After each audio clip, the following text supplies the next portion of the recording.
बिहार में महाबोधि बुद्ध विहार पर गैर बौद्धों का कब्जा है, वहां वो लोग आंदोलन कर रहे हैं। जब तक कुंभ चलता रहा तब तक वो आंदोलन उनका चलता रहा। जैसे ही कुंभ खत्म हुआ तत्काल जो है उनको रात में जाके बुद्धिस्टों को वहां से हटाया गया, जबकि प्रधानमंत्री कहते हैं कि हमें युद्ध नहीं बुद्ध चाहिए। पूरी दुनिया के लोग वहां आते हैं। आज बुद्धिस्ट समाज में ये चिंता है कि भाई उनके साथ ये अन्याय नहीं होना चाहिए, लेकिन इस पर सरकार चुप है। हालांकि मैंने कई मंत्रियों से बात की थी कि भाई अब तो आपको ये सोचना चाहिए कि जब आप अपने धर्म के प्रति अपनी आस्था का सम्मान करते हैं, दूसरों की आस्थाओं का भी सम्मान। तो ये भी अभी आपके सामने, महोबा में संत रविदास जी की जयंती पे शोभा यात्रा पे हमला। बरेली में सांप्रदायिक तनाव भड़काने के लिए मुस्लिम धर्म के जो सबसे बड़े प्रतीक हैं हजरत पैगंबर साहब के खिलाफ जिस तरह के गानों का प्रयोग किया गया, और जूनागढ़ में गिरनार पर्वत पर जैन तीर्थ स्थल पर अतिक्रमण करके उनको भी उनके जो है उपासना और पूजा के अधिकार से जो है वंचित रखने का काम किया जा रहा है। कोडरमा में संत रविदास मंदिर के पास सांप्रदायिक तनाव, दूसरे बोर्ड लगा के। और मैंने भी, आपको याद होगा, पार्लियामेंट में आवाज उठाई कि सभी धर्मों का सम्मान है। करोड़ों लोग जो संत गुरु रविदास जी को मानते हैं देश और दुनिया में, आपने अवकाश नहीं रखा और नई परमिशन नहीं दी आपने कि वो शोभा यात्रा निकाल लें, नगर कीर्तन कर लें या उसका आयोजन कर लें। कोई परमिशन आपने नहीं दी। और मुझे ये भी कहने में कोई संकोच नहीं, मैंने संविधान की शपथ ली है। मैंने पार्लियामेंट में भी जब मेंबर ऑफ पार्लियामेंट बना तो शपथ ली थी कि मैं अंतिम व्यक्ति के भी हितों की रक्षा करूंगा विधि के अनुरूप। तो आप ये बताओ, क्या मुस्लिम समाज जिसकी संख्या करोड़ों में है, क्या उसकी कोई धार्मिक आस्था नहीं है? अभी हमने देखा, ऐसा लगता है जिनका राज है उन्हीं की आस्था है, उन्हीं का सम्मान होना चाहिए, उन्हीं का धर्म आगे बढ़ना चाहिए। तो मैंने आपको बुद्धिस्टों के बारे में बताया, इस रविदासियों के बारे में बताया, जैन समाज के बारे में बताया। ईसाइयों का तो हाल इतना बुरा है कि वो कहीं अगर अपना कार्यक्रम करें तो कब वो पिट जाए उनको ये नहीं पता। तो उनका संरक्षण तो बहुत दूर की बात है। लेकिन मुस्लिम समाज जो है, जिनका इतना बड़ा योगदान है, मैं अपने जिले से शुरू करता हूँ। नगीना, हमारे यहाँ लोकसभा क्षेत्र नगीना है, नगीना कस्बा है, उसमें एक सायरन बजता था कि जो लोग मेहनत मजदूरी करके आते हैं और सुबह अपना रोजा रखना चाहते हैं, तो वो सायरन सुबह के समय 1 मिनट बजता था तो उन लोगों को जानकारी हो जाती कि रोजे का समय हो गया, सहरी का जो उनका कार्यक्रम होता है, और शाम में अफ्तारी के समय कि वो अपने धार्मिक उसको कर लें। 1 महीने का कार्यक्रम होता है। मैंने अपने एसएसपी से बात की, उन्होंने कहा सर सुप्रीम कोर्ट की रूलिंग है। तो मैंने कहा भाई कोई रास्ता निकालो कि उनका भी काम हो जाए, क्योंकि जो गरीब लोग हैं, गाँव में रहते हैं, मेहनत मजदूरी करते हैं, थक जाके सो जाते हैं, तो उनको भी अपना जो है पूजा करने का, अपना जो उपासना करने का अवसर मिल जाए, उनके साथ कोई उस तरह की वो ना हो, स्थिति बने। तो उन्होंने कहा सर सरकार का आदेश है कि इस तरह कोई नया वो नहीं होगा, लेकिन वो पुराना चला रहा है, पुरानी परंपरा का सम्मान होता लेकिन नहीं हुआ। लेकिन आप ये बताओ, मस्जिदों से सारे उतार दिए गए, कई धार्मिक कार्यक्रम होते हैं जिसपे रोड पे पूरे जुलूस निकलते हैं, जैसे मैंने बरेली का जिक्र किया। लेकिन ऐसा क्या है कि ये कौन सा अमृतकाल है कि दूसरे की आस्था नहीं है और हमारी आस्था है। इस आधार पे अगर हम ये करेंगे तो क्या एक बहुत बड़ी पीड़ा उन लोगों के मन में नहीं पहुंचेगी कि अपने ही देश में आज हमारे साथ गैरों जैसा व्यवहार हो रहा है? क्या उनको तकलीफ नहीं होगी? क्या हम दूसरों को तकलीफ दे? कौन सा धर्म सिखाता है कि हम किसी को तकलीफ दे के और हम अच्छा काम कर रहे हैं?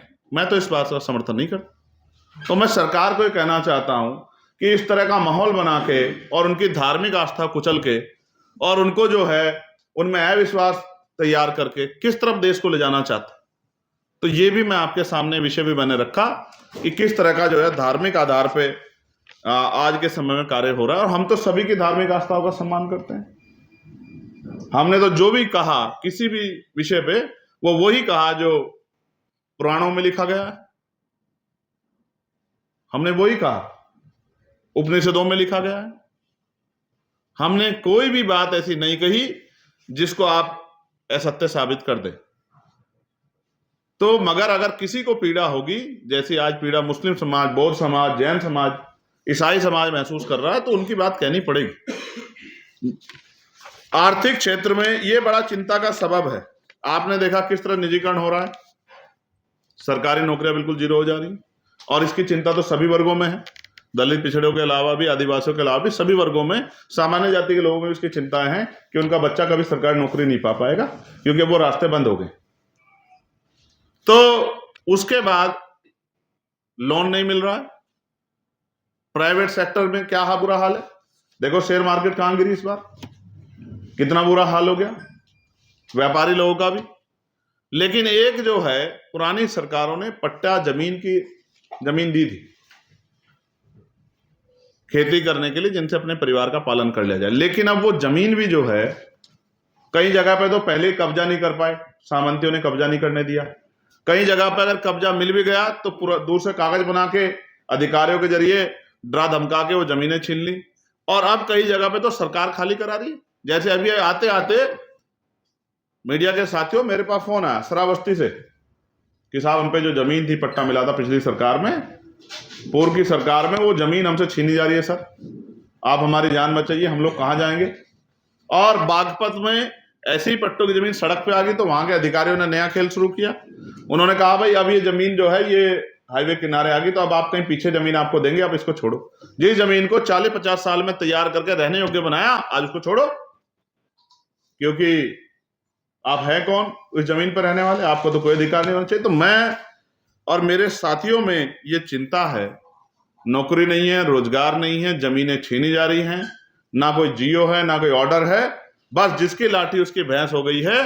और क्या तो उनकी बात मान लो वरना जान के लाले पड़ जाएंगे, ये भी आपके सामने है।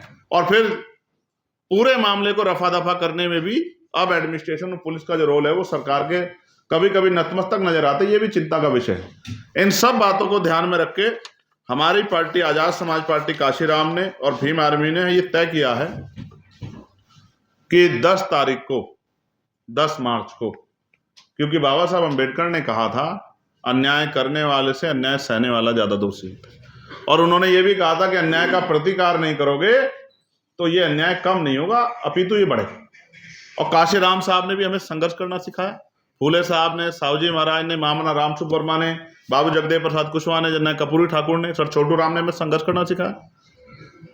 तो हमने और हमारी पार्टी ने तय किया है कि 10 मार्च को उत्तर प्रदेश में, उत्तराखंड में, हरियाणा में, राजस्थान में, मध्य प्रदेश में, दिल्ली में, उड़ीसा में, झारखंड में, छत्तीसगढ़ में, बिहार में, महाराष्ट्र में, जहां जहां मुख्यतः सभी जगह पे पार्टी का काम है, संगठन काम है, सभी प्रदेश मुख्यालयों पे महामहिम राष्ट्रपति जी के नाम राज्यपाल जी के को ज्ञापन जो है हमारी पार्टी देगी।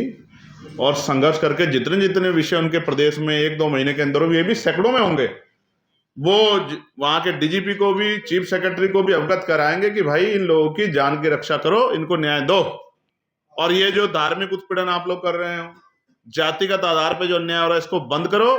और आर्थिक आधार पे इनके सशक्तिकरण के बारे में सोचो, क्योंकि अगर 75 साल बाद भी लोग बार रहने के लिए घर नहीं है। ये प्रधानमंत्री आवास योजना चल रही है, नहीं चल रही है? ये क्यों चल रही है? क्योंकि लोगों पे घर नहीं। आजादी के 75 साल जिन्होंने बिना छत के गुजार दिए हैं, अब वो योजना बड़ी अच्छी है, लेकिन खामी देखिए क्या है। उन्होंने कहा मोटरसाइकिल अगर किसी के पास होगी तो लाभ नहीं मिलेगा। तो अगर किसी ने मोटरसाइकिल, ये अब आप सोचो, किसी ने अपने चलाने के लिए टूटी फूटी मोटरसाइकिल, क्योंकि गांव में सब जगह तो अभी व्यवस्था नहीं है यातायात की, तो कोई 5-7-10 हजार में कोई मोटरसाइकिल ले ली कि भाई देर सवेर हो जाए, तो वो भी गया। और जिसका एक भी दीवार अगर ईंटों की है, भाई सरकार की योजना का तो पता नहीं, लेकिन लोगों ने मेहनत करके लगा दी ईंट, और ऊपर तिरपाल पड़ी है, छप्पर पड़ा है, तो वो भी योजना से बाहर गया। तो इस योजना में खामियां कई हैं। मैं प्रधानमंत्री जी से भी आग्रह करूंगा कि इस योजना में खामियों में बदलाव करें और इसको समझें कि गरीबी क्या होती है। वो भी गरीब है जिसके सर पे, जिसके घर पे तिरपाल, भाई जिसकी पक्की छत नहीं है, उसको इस योजना का लाभ मिलना चाहिए। तो ये आजाद भारत के अमृत काल की जो भाजपा की केंद्र की सरकार कह रही है, स्टेटों की सरकार में जो अन्याय है, और बाकी कल जो उड़ीसा में हुआ, जिस तरह से हमारे लोग गाड़ियां तोड़ी गई, मथुरा में जिस तरह पथराव किया गया, ये तो हम लोगों को सहना ही पड़ेगा। क्योंकि जब हम अपने लोगों के अधिकारों की रक्षा की बात करेंगे तो ये सामंती व्यवस्था में बैठे लोगों को अच्छा नहीं लगेगा। वो हमारा मनोबल गिराने के लिए सब चीजें करेंगे, इनसे हम लोग डरने वाले नहीं। और हम कैसे डर जाए? हमने लोगों ने तो गोली खाई है भाई, हम डरने के लिए थोड़े काम कर रहे हैं। अगर अपने लिए जी रहे होते तो कहीं छिपके बैठते लोहे के बॉक्स में। हम सड़कों पे इसलिए हैं, सबके बीच में इसलिए जाते हैं कि भाई हमें अपने लोगों को, सोए हुए लोगों को जगाना है और भाईचारा बना के इन लोगों को राजनीतिक शक्ति इनके हाथ में देनी है। क्योंकि जिन लोगों को मौका मिला उन्होंने तो उनका भला नहीं किया होता तो 75 साल बाद भी बुनियादी सुविधा तो यानी कि रोटी, कपड़ा, मकान, पीने के लिए पानी और सर पे छत तो उनके पास होती। ये भी नहीं है, और जो मैंने आपको बताया, कोई हाथ काट देता है, कोई गला काट देता है, कोई इज्जत लूट के अपमान कर देता है।